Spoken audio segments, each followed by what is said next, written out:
Bien, votre petit garçon, il bouge, hein? Je me rappelle plus de son prénom, c'est comment? Difficile parfois d'échanger, car certains joueurs ne parlent pas très bien français, mais le cœur y est. Entre un match et un entraînement, c'est un TVB au complet qui répond aux sollicitations des supporters.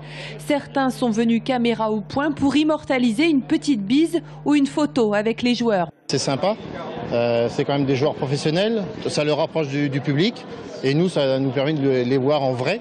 On les voit détendus, souriants, plus proches, parce que quand on est au match, on les voit de loin, mais là on les voit plus de près. Signer des ballons et des affiches en plein centre commercial, un exercice auquel se plie l'équipe la plus titrée de France.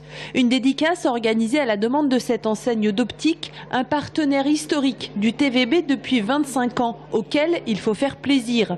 Les joueurs évidemment ont des obligations sportives, mais ils ont aussi l'obligation, enfin ça fait partie de leur contrat de travail, de répondre aux sollicitations de nos partenaires, qu'ils soient publics ou privés. Lorsque l'on fait nos cocktails d'après-match, les joueurs doivent systématiquement monter, rencontrer les partenaires. Difficile de caser ces opérations de communication dans le planning, puisque le TVB joue pratiquement tous les 3 jours. Et pourtant, ceux qui survolent le championnat restent disponibles pour le public. C'est notre métier. Ça ne nous dérange pas, ça nous fait plaisir parce que comme ça on voit beaucoup de monde qui sont notre supporters, qui nous aident à gagner les matchs. C'est très différent du football, quoi. Donc les joueurs sont toujours abordables, peuvent être arrêtés dans la rue, ça pose aucun problème. Donc ils se sont très habitués à ça.